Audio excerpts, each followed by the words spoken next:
하나님 말씀 요한 1서 1장 8절부터 10절까지 다 같이 읽겠습니다.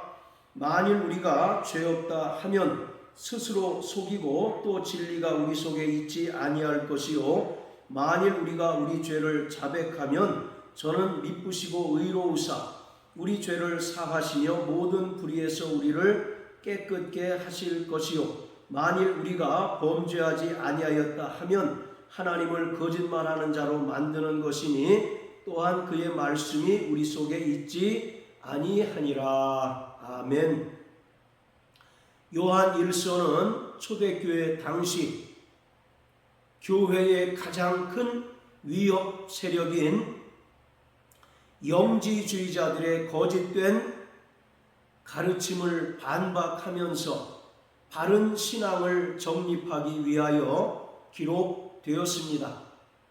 초대교회 당시 영지주의자들이 나타나서 교회의 기초인 진리를 훼손하고 구원받은 성도들의 믿음을 혼잡케 하고 또 믿음에서 떠나 실족케 하려 하였습니다. 이에 사도 요한은 요한복음과 요한 1, 2, 3서 그리고 요한계시록을 기록함으로써 예수께서 이 땅에 사람으로 오신 그리스도이시며 또 부활하신 하나님 아들이심을 분명하게 증거함으로써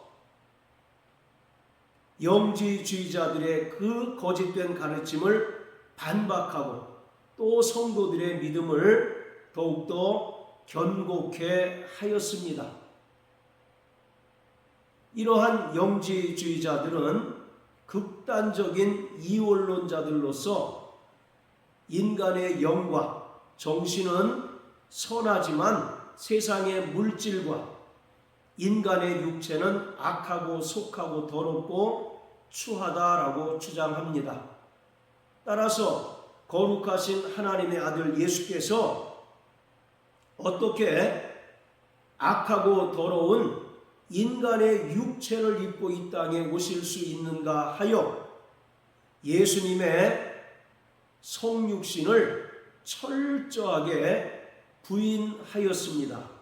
자, 요한일서 4장 1절부터 3절까지입니다. 사랑하는 자들아 영을 다 믿지 말고 오직 영들이 하나님께 속하였나 시험하라.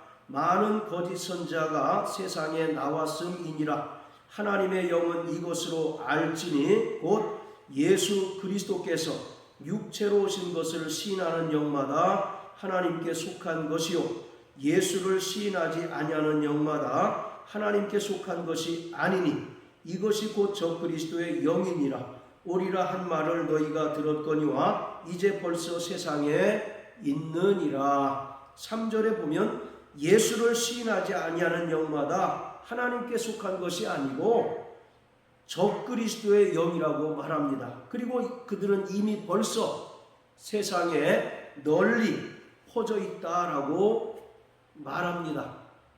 이러한 영지주의자들은 인간의 육체를 영혼을 가두는 감옥이라고 생각하여 이 악한 육체로부터 구원을 얻는 것은 인간의 철학적인 지식이나 또는 영적인 지식이 아니라 신비한 영적인 지식을 알므로써 얻게 된다고 말합니다. 그래서 그들은 다른 이들은 알지 못하는 신비한 영적 지식을 안다고 하여 대단히 교만하였을 뿐만 아니라 이러한 주장을 바탕으로 예수님의 성육신을 부인하는 거짓된 가르침을 통해서 교회를 무너뜨리려 했던 자들입니다. 사도행전 8장에 보면 시몬 마구스라는 인물이 나옵니다. 마술사 시몬이라고 하는 인물이 사마리아 성에서 큰 마술을 행함으로써 사람들을 놀라게 하였는데 사마리아 성에 사도 베드로와 요한이 와서 사람들에게 안수할 때 안수받는 사람들에게 성령이 임하는 것을 보고 깜짝 놀랐습니다. 그래서 이 마술사 시몬이 베드로에게 제안하기를 내가 돈을 줄 테니 나에게도 그 능력이 있게 해서 내가 안수할 때마다 사람들에게 성령이 임하도록 하여 달라고 요청하였습니다. 그러자 베드로는 마술사 시몬을 맹렬히 비난하고 책망을 하였습니다.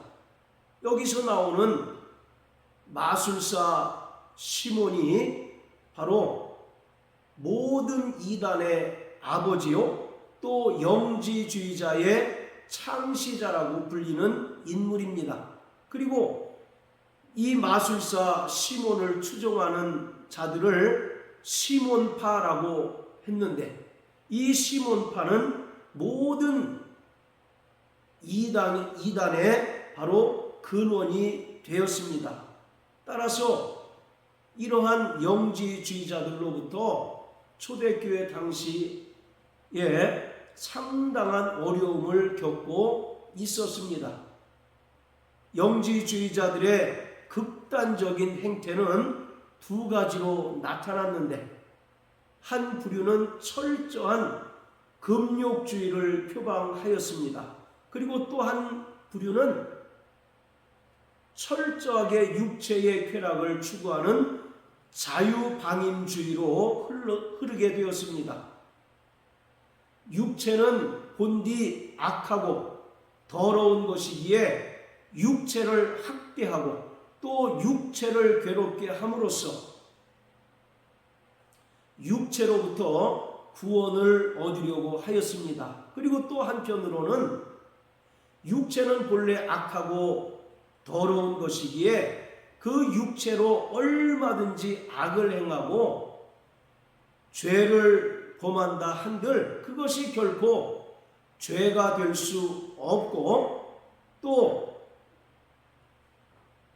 바로 구원을 상실하지 않는다라고 주장을 하였습니다.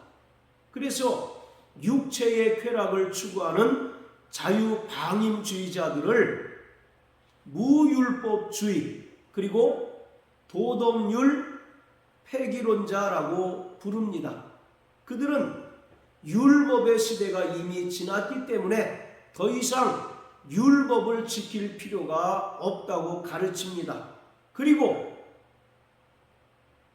육체는 본래 악하기 때문에 육체로 어떠한 악을 행하고 죄를 범한다 할지라도 그것은 결코 죄가 될 수 없고 구원과 하등에 상관이 없다라고 주장을 합니다.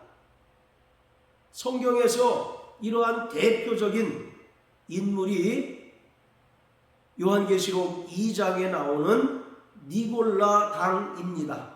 자, 요한계시록 2장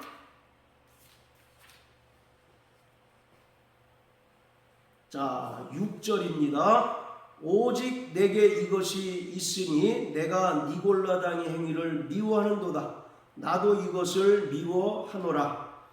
자, 그리고 14절 15절 그러나 내게 두어 가지 책망할 것이 있나니 거기 내게 발람의 교훈을 지키는 자들이 있도다. 발람이 발락을 가르쳐 이스라엘 앞에 올무를 놓아 우상의 제물을 먹게 하였고 또 행음하게 하였느니라. 이와 같이 내게도 니골라 당의 교훈을 지키는 자들이 있도다. 예수님께서 에베소 교회와 또 버가모 교회를 향하여 니골라 당의 행위를 삼가 경계할 것을 분명히 말하고 있습니다. 여기서 말하는 니골라라는 인물은 사도행전 6장에 나오는 7 지도자 중에 한 명인 니골라와 분명하게 다른 인물입니다.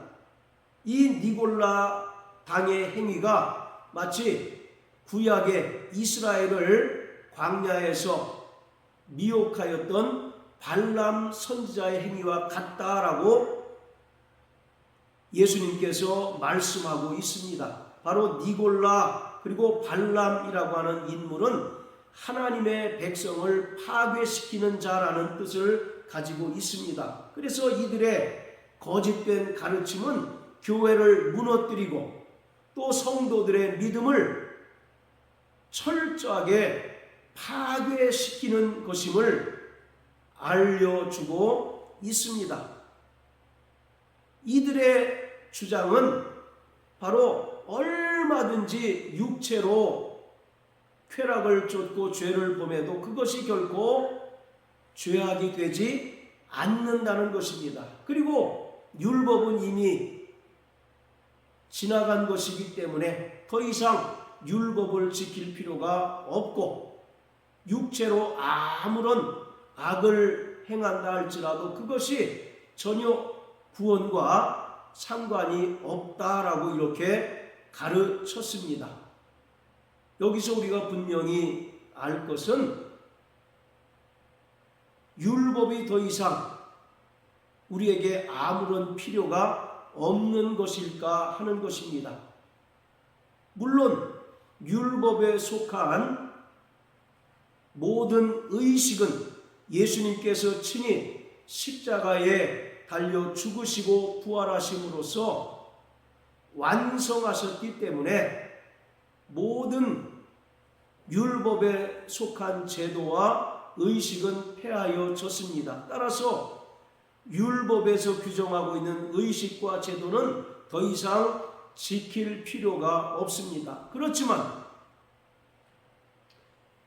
율법 안에 있는 그 계명은 여전히 유효하다는 것을 우리가 분명히 알아야 합니다. 그래서 구원받은 성도들이 이 땅에서 성령의 인도하심을 따라 성화의 삶을 살아가는 동안 분명하게 지켜야 할 계명이라는 것입니다. 단 야고보서에 기록한 것처럼 자유케 하는 율법이라는 것을 우리가 알아야 합니다. 즉 구약의 이스라엘 백성들은 율법을 지키되 이것을 지키지 않으면 당장 하나님으로부터 저주를 받을까 하여 두렵고 떨림으로 억지 춘향격으로 율법을 지켰다면 구원받은 성도들은 자유한 가운데 그 율법의 계명을 지켜야 한다는 것이 다른 점이라고 할 수 있겠습니다.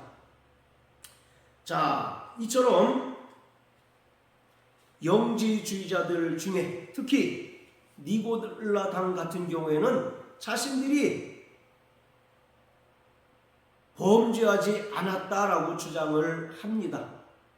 본래 육체는 악한 것이기 때문에 그들이 어떻게 살아도 그것이 죄가 되지 않는다는 거짓 주장을 퍼뜨리고 있었습니다. 그래서 오늘 요한일서 1장 8절부터 10절까지의 말씀은 이러한 무율법주의자들 그리고 도덕률 폐기론자들의 거짓된 주장을 사도 요한이 철저하게 반박하고 있는 것입니다. 만일 죄 없다 하면 스스로 속이고 또 진리가 우리 속에 있지 않는 것이다 라고 말합니다. 그리고 10절에 우리가 범죄하지 않았다 하면 하나님을 거짓말하는 자로 만드는 것이니 또한 그의 말씀이 우리 속에 있지 않는 것이다 라고 말합니다. 그래서 8절과 10절에서 동일한 의미를 반복적으로 말함으로써 결코 이러한 무율법주의를 가르치는 자들 또 도덕률 폐기론자들과 같은 자들의 주장은 결코 바른 진리가 아님을 우리에게 분명하게 알려주고 있는 것입니다. 그러면서 9절에 기록한 것처럼 예수 그리스도의 은혜로 말미암아 죄사함을 받고 구원받은 성도라 할지라도 완전한 자가 아니고 여전히 육체 안에 죄의 소욕이 남아 있기 때문에 때로는 그 죄의 소욕을 쫓아 살아감으로써 범죄할 때도 있다라는 것입니다. 그러기에 구원받은 성도들은 날마다 우리가 육체의 정욕에 끌려 죄를 범할 때마다 어린 양 예수 그리스도의 그 피를 의지하여 하나님 앞에 자백하는 자가 되어야 한다고 가르치고 있습니다. 여기서 자백이라고 하는 말은 헬라어로 호몰로게오라고 하는 말을 사용했는데 이것은 이미 단회적인 회개를 통해서 구원받은 성도들이 이 땅을 살아가는 동안 육체의 소욕에 끌려 죄를 범할 때마다 하나님께 하는 회개를 가리킵니다. 이것은 우리가 육체를 벗을 때까지 끊임없이 반복적으로 해야 하는 회개를 가리킵니다. 그러면 하나님께서는 미쁘시고 의로우셔서 우리의 모든 죄를 사하실 뿐만 아니라 우리를 모든 불의에서 깨끗게 하신다라고 말씀하고 있습니다. 우리는 하나님 아버지께서 우리를 의롭다 칭하시는 칭의의 구원을 받은 자들입니다. 그리고 성령의 인도하심을 따라 성화의 구원을 살아가는 자들로서 성화의 삶은 하나님의 거룩하심과 같이 모든 행실에서 거룩함을 추구하는 삶을 가리킵니다. 그러나 여전히 우리는 연약하고 또 육체의 정욕이 여전히 남아 있음으로 인하여 때로는 죄의 정욕에 끌려 죄를 범하고 또 악을 행할 때가 있습니다. 그럴 때마다 성령께서 우리를 감동하시고 또 죄를 깨닫게 해주셔서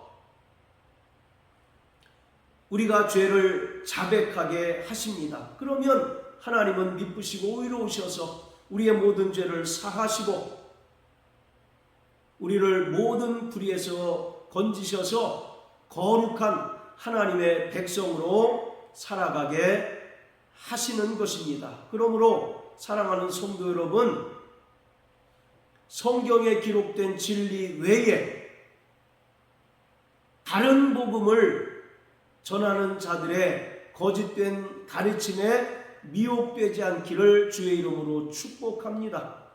고린도후서 11장에 보면 다른 예수, 다른 영, 다른 복음은 없다라고 바울은 단언합니다. 다만 어떤 이들이 너희를 혼잡케 하기 위하여 전하는 것일 뿐이다 라고 말하고 있습니다. 그러므로 우리는 날마다 성령의 인도하심을 따라 진리의 말씀에 굳건히 서서 바른 교훈에 이끌려 신령한 영적 삶을 살아내야 합니다.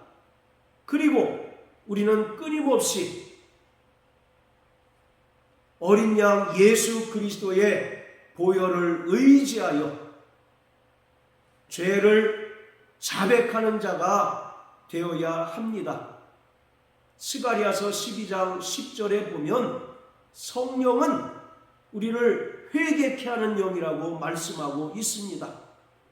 성령은 우리에게 죄를 예민하게 다루도록 만드십니다. 그리고 우리가 죄를 범하였을 때 즉시 죄를 깨닫게 하심으로 통회하고 자복하게 하셔서 죄사함 받게 하시고 다시 하나님의 자녀로서 거룩한 삶을 살아가도록 도우시고 인도하시는 분이십니다. 그러므로 날마다 어린 양 예수의 보혈을 의지하여 죄를 자백하여 하나님의 거룩하심과 같이 거룩한 성화의 삶을 살아가는 저와 여러분들 되시길 예수 이름으로 축복합니다. 할렐루야.